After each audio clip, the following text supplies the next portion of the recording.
Film ini diawali dengan seorang pria bernama Tensio yang buru-buru memasuki bandara Brasil. Dia jelas dalam keadaan panik dan terburu-buru. Kebanyakan orang akan berasumsi dia terlambat untuk terbang. Namun kenyataannya jauh dari itu.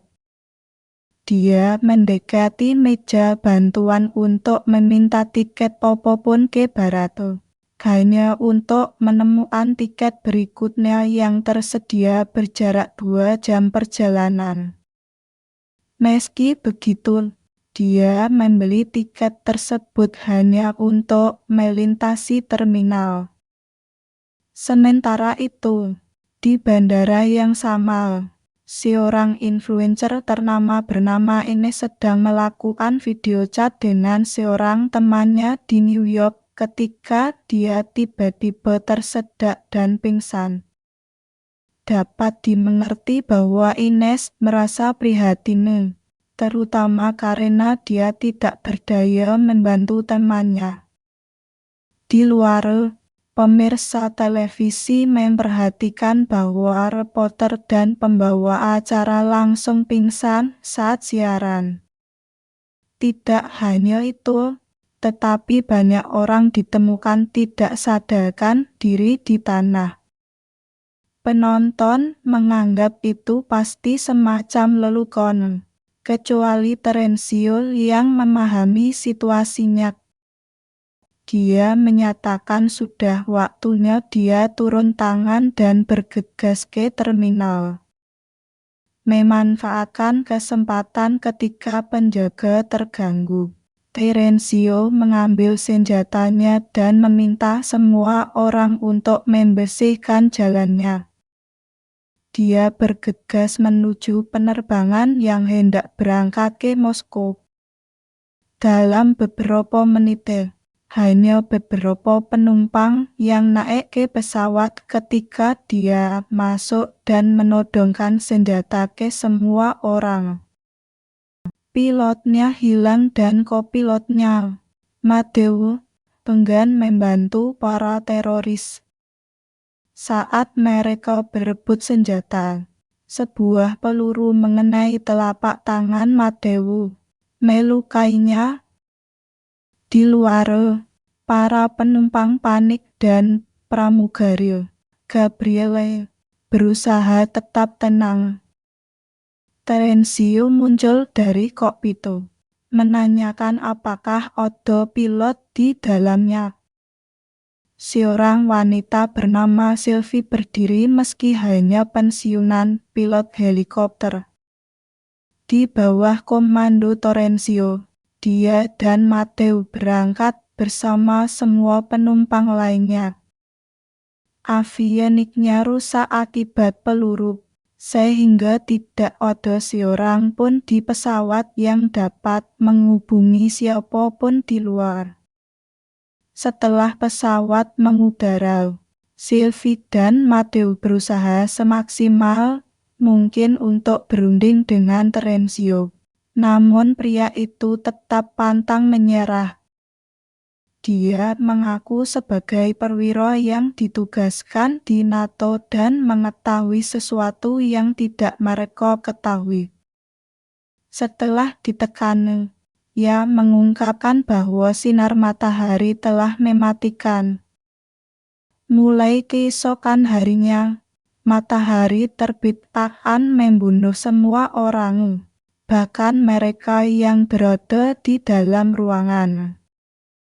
Hal ini sudah dimulai di negara-negara timur seperti Jepang dan Korea, dan pesawat akan menjadi target berikutnya jika matahari terbit menyusul mereka. Mateo dan Sylvie skeptis terhadapnya dan berteori bahwa dia sakit jiwa. Terensio juga mengakui bahwa dia mungkin tampak bodoh, tetapi bersikeras bahwa sebenarnya tidak. Tangan Mateo mengeluarkan banyak darah yang bisa menimbulkan masalah dalam jangka panjang. Salah satu penumpang, bernama Laura, adalah perawat kesehatan di rumah seorang pria lanjut usia yang menderita demensia. Dia adalah satu-satunya profesional medis di pesawat tersebut. Jadi dia mengambil tanggung jawab untuk membantu pilot. Mereka kekurangan peralatan menjahit untuk menutup lukanya. Jadi mereka menggunakan pisau yang dipanaskan. Matthew berteriak kesakitan dan para penumpang menjadi semakin panik. Matthew memahami bahwa jika mereka mulai memprotes, nyawa semua orang akan terancam. Oleh karena itu, dia memberitahu mereka bahwa mereka akan mendarat di lokasi yang berbeda, sesuai keinginan Terensio sebelum bertahan di jalur aslinya. Matthew bercita-cita penyelamatan tujuan mereka sedang dalam bentuk jet tempur CV. Untuk beberapa alasan yang tidak dapat dijelaskan, terasa mereka ada dibiarkan sendiri. Seorang penumpang bernama Yas mendengar percakapan mereka tentang matahari dan menjadi curiga terhadap pilot karena percaya dia ditipu. Tiba-tiba, seorang penumpang Arab mulai batuk-batuk dan pingsan. Ayas memasukkan bantuan, kemudian merebut senjata Terensio. Dalam kekacauan, Terensio dikurung di toilet atas perintah Yasu, dan Matthew didesak untuk mengungkapkan kebenaran. Pilot mengakui mereka melakukan pendaratan di Islandia karena Terensio ingin menuju barat. Di sana, pihak berwenang akan menangkap para teroris dan sisanya akan dibebaskan. Dia juga memberitahu mereka tentang matahari dan potensinya menyebabkan kerusakan, seperti yang diyakini Terensio. Hal ini membuat para penumpang panik. Mereka mulai mengingat kejadian aneh yang terjadi sebelum penerbangan mereka dan menyatakan kepedulian terhadap keluarga mereka. Matthew menenangkan semua orang dan memikul tanggung jawab memastikan keselamatan mereka sebagai kapten. Setelah beberapa waktu, dia mencoba mendarat di bandara Islandia namun tidak mendapat respons dari pengendali lalu lintas. Ketika mereka melihat lebih dekat ke permukaan tanah, mereka mengamati beberapa pesawat saling bertabrakan dan orang-orang berhamburan. Mereka akhirnya menyadari bahwa Terensio mengatakan yang sebenarnya. Namun karena landasan pacu terhalang, mereka tidak bisa mendarat. Pesawat hanya memiliki bahan bakar yang cukup untuk menjelajah sedikit ke barat menuju Skotlandia. Akibatnya, kapten memutuskan untuk melanjutkan dan berharap yang terbaik. Dia membawa Terensio keluar dari kamar mandi agar pria itu dapat mencerahkan semua orang tentang situasinya. Dia mengungkapkan bahwa dia menemukan tentang matahari dengan mendengar percakapan atasannya.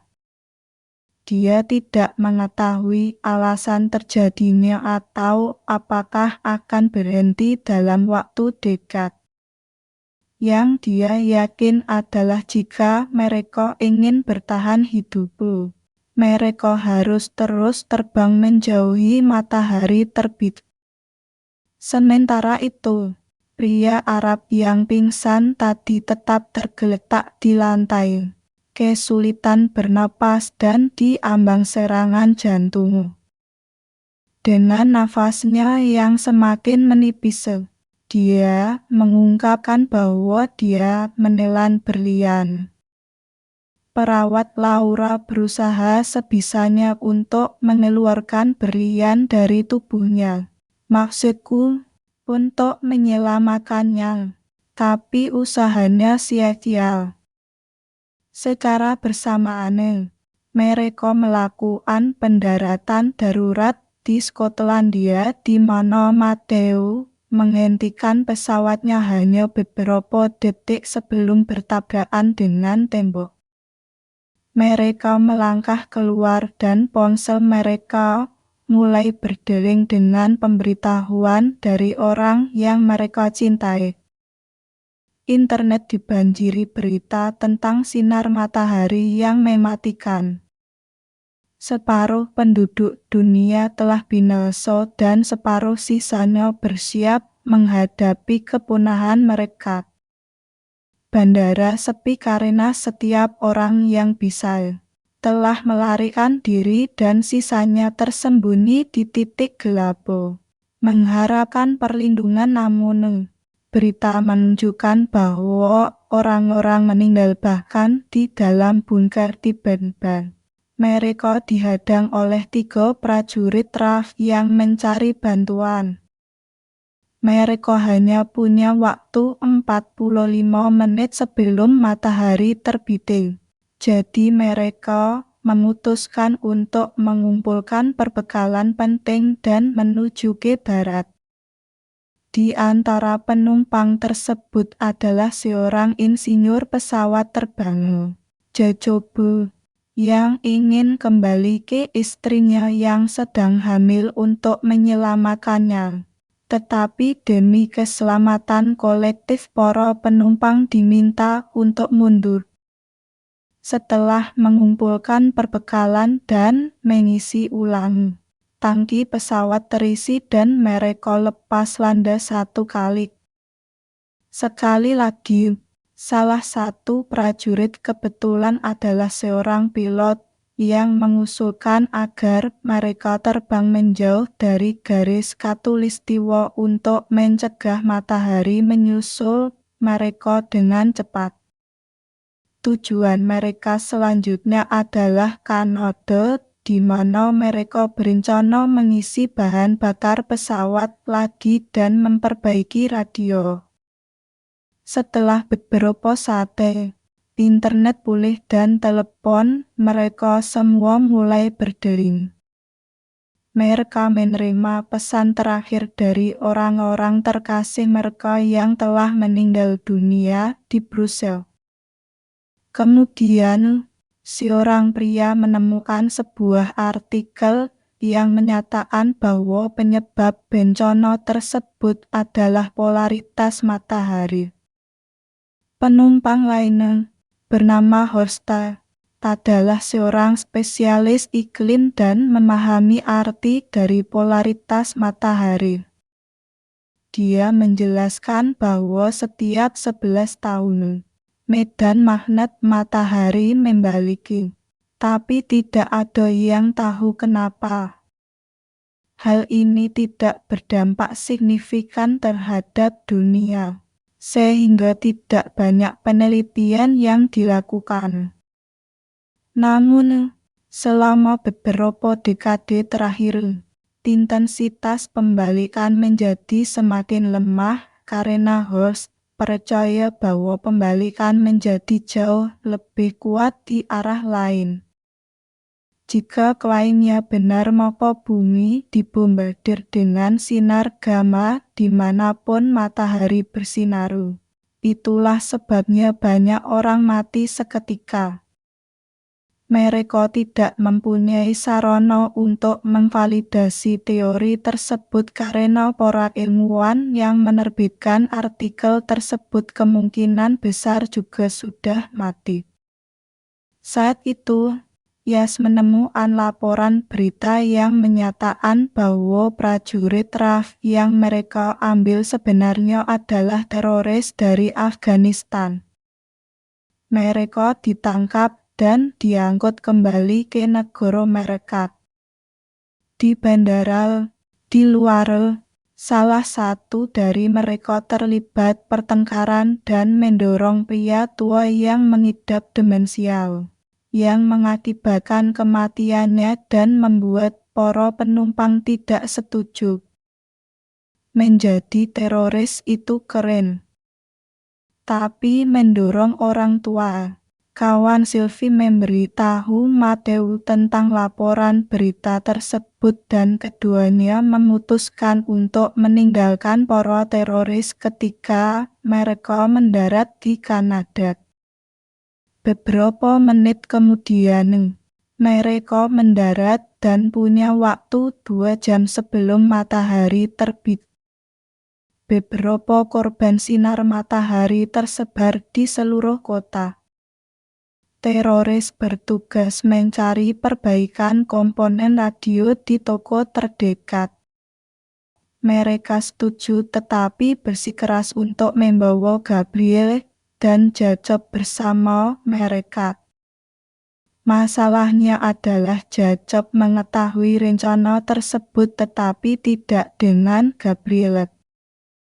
Oleh karena itu, ketika mereka berada di toko, dan Jacob mengunci para teroris di sebuah ruangan, Gabrielle menolak untuk menemaninya. Jacob tidak membuang waktu untuk mencoba meyakinkannya.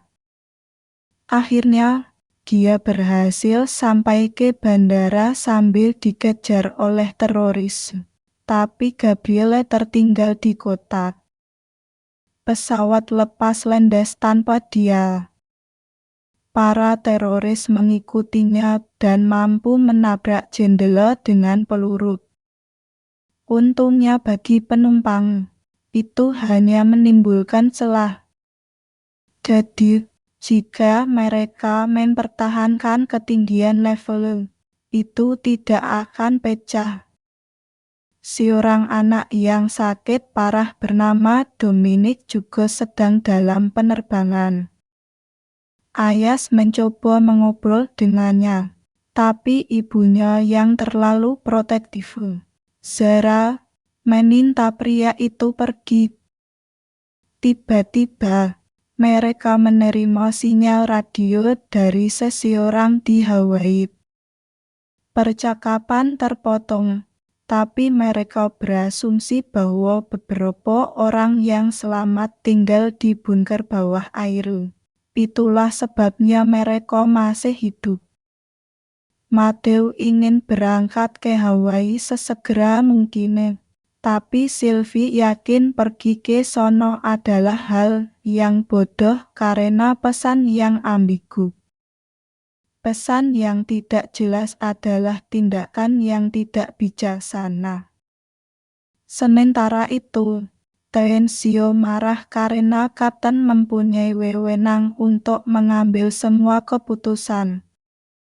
Dia keberatan, dan semua orang mencapai konsensus bahwa mereka akan memilih untuk membuat keputusan selanjutnya. Saat keadaan mulai tenang, beberapa alarm berbunyi secara bersamaan, menandakan kerusakan pada pesawat. Setelah meneliti masalah ini, Matthew menemukan bahwa salah satu teroris yang membuntuti pesawat sebelumnya entah bagaimana berhasil menempel pada roda pendaratan.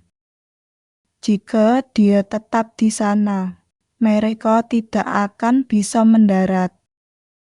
Oleh karena itu, Matthew memutuskan untuk naik setinggi mungkin, sehingga suhu dan kekurangan oksigen akan menjatuhkannya. Namun, dia mengabaikan jendela yang retak karena perbedaan tekanan. Itu pecah, menyebabkan kekacauan di dalam pesawat. Benda membumbung ke langit saat penumpang bersiap menghadapi benturan. Matthew dengan cepat menurunkan pesawat ke ketinggian yang dikurangi, dan Jacob menggunakan papan kayu untuk tutup jendela sementara semua orang duduk. Tapi Dominic kesulitan bernapas karena selang pernapasannya terlepas. Dia memikirkan strategi dan menggunakan pipa oksigen untuk membuat tabung pernapasan. Zara bersyukur dan malu karena dia bersikap kasar pada Ayas tadi. Kapten memberitahu semua orang bahwa Hawaii tidak lagi layak karena mereka tidak akan pernah tiba di sana tepat waktu pada ketinggian ini. Pilihan paling praktis adalah mendarat di Attu, sebuah pulau di Alaska. Lebih jauh lagi, turbulensi tidak mampu mengusir teroris yang menempel. Orang ini akan menjadi Superman jika dia tidak. Kau tahu, seorang teroris. Jacob dan Iterencio menuju ke bagian bawah pesawat dan membuat lubang di lantai pesawat untuk melihatnya sekilas. Terencio menggunakan senjata apinya untuk membidik ke dalam kegelapan. Tetapi penjahat itu mengambilnya dan hampir membunuhnya. Untungnya Ayas datang membantunya dan menembak mati teroris tersebut. Dia menjadi pahlawan mereka selama beberapa menit sebelum para penumpang mengetahui bahwa dialah penyebab kematian penumpang Arab tersebut. Mereka menguburkan jenazahnya kembali ke Kanada, di mana seorang pria melihat Ayas membelah perutnya. Ayas mengaku dirinya adalah penipu yang menyelundupkan berlian dari Brussels ke Moskow. Berlian itu berada di dalam tubuh pria Arab itu dengan persetujuannya. Namun dia mati karena dia tidak mengikuti instruksi panik. Mendengar pengakuan itu, beberapa penumpang memprotes agar Ayas ditinggalkan seperti para teroris. Namun keseluruhan suara mendukung Ayas. Akibatnya, dia dibobol di teluk avionik di adegan berikutnya. Mereka mendarat di Alaska dan mengisi bahan bakar tangki lagi sebelum lepas landas. Setelah mengudara, ahli iklim Hus menemukan sesuatu yang aneh. Buah-buahan yang mereka kumpulkan di Kanada rasanya seperti tidak memiliki rasa. Dia percaya ini karena sinar gamma begitu kuat sehingga mengubah struktur atom makanan. Bagian yang paling mengkhawatirkan adalah mengurangi nilai gizi makanan. Jika ini terus berlanjut, mereka akan mati kelaparan dalam beberapa minggu. Sains dalam film ini berada di luar kendali Matthew menyadari bahayanya namun mereka menegaskan bahwa kekhawatiran utama mereka dia harus melarikan diri dari matahari. Dia mulai kehilangan pengendalian diri Sylvia dalam beberapa jam terakhir, meminta dia untuk istirahat, tapi dia berteriak padanya, yang tidak seperti biasanya. Para penumpang memilih untuk memaksanya beristirahat dan mengawalnya keluar dari kokpit. Meskipun dia merasa kesal, Matthew bersumpah untuk beristirahat selama beberapa jam mendatang. Setelah beberapa waktu, mereka mendeteksi sinyal lain di radio dan mendengar dua kelompok berbicara. Namun tim hanya mendengar mereka mengucapkan startup. Mereka segera menyadari bahwa orang yang berbicara di telepon adalah astronot di luar angkasa. Mereka terkejut bahwa seseorang seperti itu masih hidup. Tapi ini juga mengira-kan dia sedang berkomunikasi dengan ruang kontrol yang terletak di bumi. Dengan bangkitnya harapan untuk bertahan hidup, Mereka memutuskan untuk pergi ke markas besar NATO di Brussels, tempat segala sesuatu dimulai. Dengan kecepatan seperti ini, mereka akan memiliki waktu 4 jam setelah mendarat di Brussels hingga matahari terbit. Oleh karena itu, mereka mungkin menemukan beberapa informasi mengenai bunker rahasia di markas besar dengan bantuan Terenzio di luar. Laura menemukan Matteo tidak sadarkan diri di kamar kecil. Tampaknya luka di telapak tangannya terinfeksi dan menyebabkan keracunan darah. Inilah mengapa dia berperilaku seperti sebelumnya untuk mengatasi masalah ini. Mereka harus mengamputasi jaringan yang terinfeksi. Laura menyatakan dia bisa melakukan operasi di Brussels jika mereka berhasil mendapatkan ke rumah sakit. Namun, tanpa Matteo, Sylvie tidak dapat mendaratkan pesawat sendirian.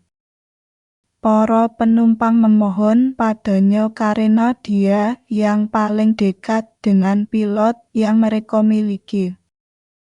Tapi dia memahami bahwa dia hanya bisa mendaratkan helikopter. Gus menyadarkannya bahwa jika dia tidak mengambil inisiatif, semua orang akan binasa setelah itu. Sylvia dibuat menonton beberapa video tentang cara mendaratkan pesawat.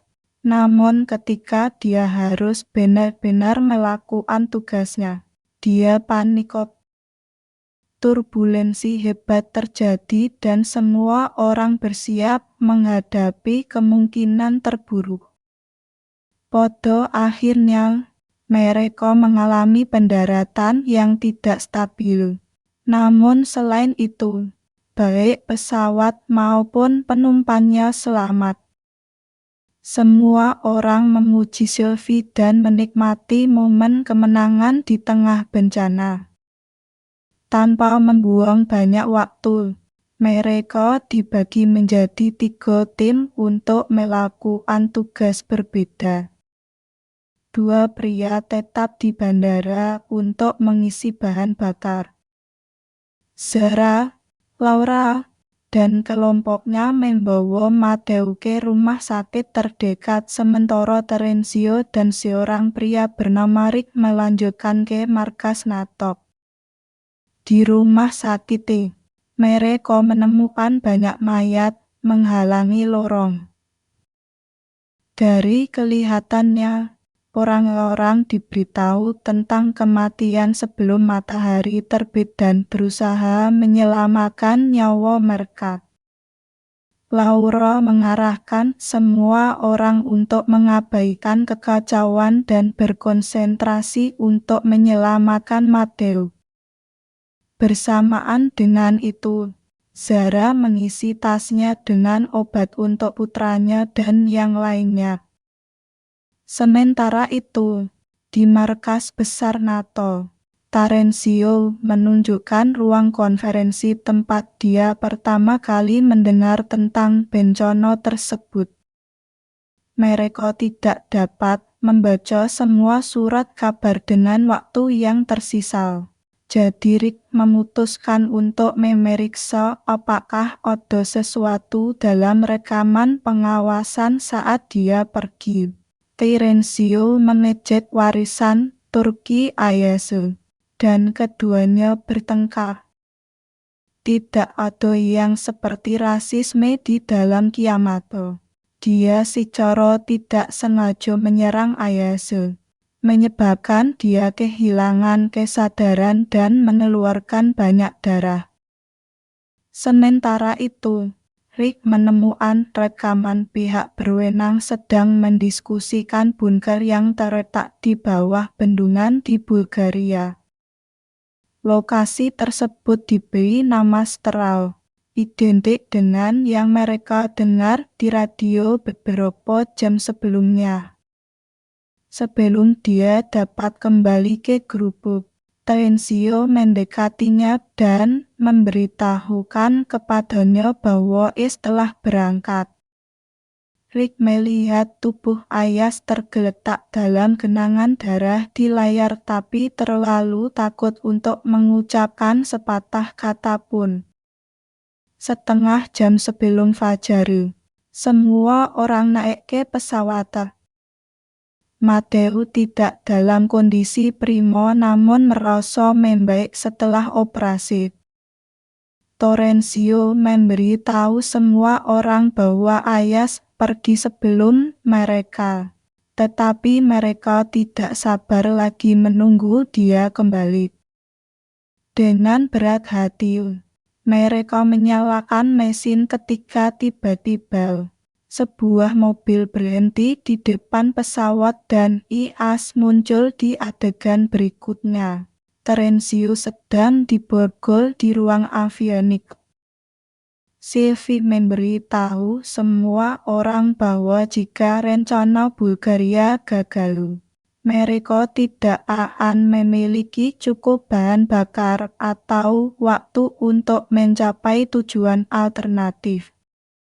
Setelah mendarat, semua orang harus bersiap karena mereka hanya punya waktu 20 menit untuk berkendara ke lokasi bunker. Ayas Odo di kamar kecil ketika tiba-tiba dia mengalami kejang. Itu hanya berlangsung selama beberapa detik, dan dia yakin itu disebabkan oleh kehilangan banyak darah. Namun, dia menahan diri untuk tidak memberitahu yang lain. Ketika dia melangkah keluar, dia ditanya apa yang ingin dia lakukan dengan Terenzio. Karena tidak ingin menghukum mati dia mengizinkan pria itu menemani mereka ke bunker. Beberapa saat kemudian, mereka mendarat di bandara Bulgaria dan dibagi menjadi dua kelompok. Masing-masing mengambil kendaraan yang berbeda. Sylvie mengemudikan mobil pertama dan memimpin jalan, sementara Yas mengemudikan mobil kedua. Dalam perjalanan, dia menderita kejang lagi yang menyebabkan mereka jatuh. Mobil pertama telah melaju jauh, dan kelompok tersebut tidak mempunyai cara untuk mengejar ketinggalan dalam waktu yang terbatas. Di sebuah persimpangan, Sylvie mengambil belokan kanan dan mencapai gerbang yang terbuka sebagian. Seorang penumpang mencoba untuk menyentuhnya dan dikirim terbang karena sengatan listrik, apalagi ternyata mereka harus terus menekan tombol agar pintu gerbang tetap terbuka. Untuk menebus dirinya sendiri, Terenzio menawarkan untuk menunggu yang lain sementara Sylvie dan kelompoknya masuk. Sebelum pergi, Sylvie membangunnya ke mimbar agar dia tidak mengkhianati mereka. Ia juga menegaskan bahwa dia baru akan dibebaskan ketika kelompok lain tiba. Namun, Ayas dan rombongan mengambil belokan kiri di persimpangan dan mencapai gerbang seruput dari sisi lain bendungan. Mereka menggunakan pakaian mereka untuk memanjat dan melewati pintu masuk.